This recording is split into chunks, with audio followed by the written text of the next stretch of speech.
Hi అండి, అందరికీ నమస్కారం అండి. అందరూ మల్లూరు నరసింహస్వామి ఆశీస్సులతో అందరూ బాగుండాలని మనస్ఫూర్తిగా కోరుకుంటున్నానండి. ఈ వీడియో చివరి వరకు చూడండి. మరిన్ని మంచి వీడియోల కోసం మన ఛానల్లోకి వెళ్ళి సబ్స్క్రైబ్ చేసుకోండి. మల్లూరు హిమాచల లక్ష్మీ నరసింహస్వామి క్షేత్రం ములుగు జిల్లాలోని మంగంపేట మండలం మల్లూరు గ్రామానికి 4 కిలోమీటర్ల దూరంలో ఈ క్షేత్రం ఉంది. జిల్లా కేంద్రానికి 135 కిలోమీటర్ల దూరంలో గోదావరి నది తీర ప్రాంతాలలో ఏటూరు నగరం భద్రాచలం ప్రధాన రహదారిని ఆనుకుని ఈ క్షేత్రం ఉంది.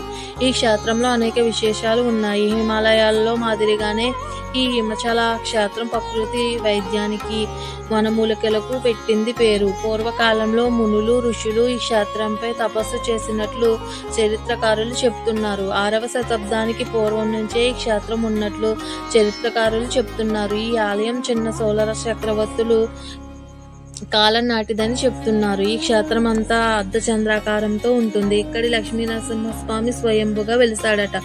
శాతవాహన శక ప్రభువు దిలీపకర్ణి మహారాజుకు స్వామివారు సాక్షాత్కరించి గుహ అంతర్భాగంలో ఉన్నానని సెలవిచ్చినారట.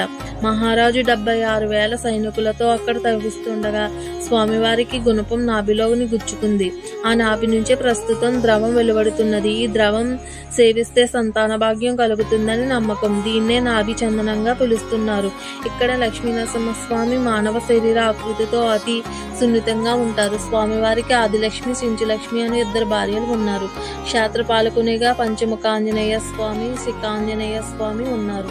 క్షేత్రానికి పశ్చిమాన వేణుగోపాల స్వామి, తూర్పు భాగంలో కోనేరు, దక్షిణాన నారా నరసింహ క్షేత్రాలు ఉన్నాయి. నారా నరసింహ స్వాములు ఈ క్షేత్రంలో మొట్టమొదటి క్షేత్రంగా హిమాచల నరసింహస్వామిని చెబుతారు. స్వామివారి మూర్తి మానవ శరీరంలాగా మెత్తగా ఉంటుంది. స్వామివారి మూర్తిని ఎక్కడ నొక్కి చూసినా మెత్తగా మానవ శరీరంలా అనిపిస్తుందట. స్వామివారి ఛాతీ మీద రోమాలు దర్శనమిస్తాయి.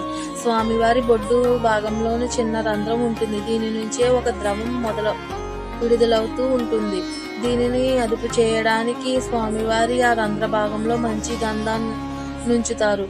పూర్వకాలంలో ఈ మూర్తి వెలికితీసే క్రమంలో స్వామివారి మూర్తి మీద రంధ్రం పడిందట.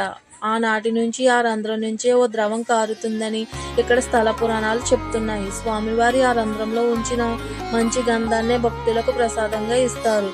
ఈ మల్లూరులో ఉన్న శ్రీ హిమాచల నరసింహ క్షేత్రంలో ఉన్న ప్రత్యేక ఆకర్షణ ఇక్కడున్న చింతామణి జలపాతం. దట్టమైన అడవిలో కొండపై నుంచి వస్తున్న ఈ జలపాతంలో భక్తులు భక్తి స్నానాలు చేస్తారు. ఈ జలధార విశేషమైన ఔషధ గుణాలు కలిగినదని, దీనిని సేవిస్తే సమస్త రోగాలు మటుమాయమవుతాయని భక్తులు ప్రగాఢంగా నమ్ముతారు.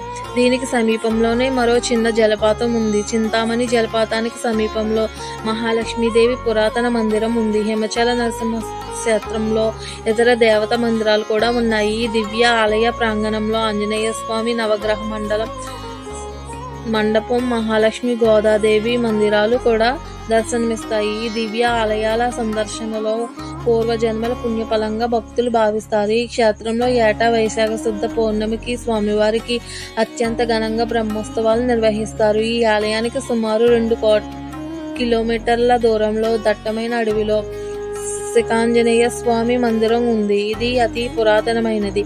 స్వామివారి మూర్తి ఏ కాలం నాటిది అని చెప్పడానికి మొత్తమైన ఆధారాలు లేకపోయినా అప్పటికి హిమాచల నరసింహస్వామి మూర్తి కాలం నాటిదిగా చెబుతారు. ఈ వీడియో కనుక మీకు నచ్చినట్లయితే like and share, subscribe. Please subscribe my channel.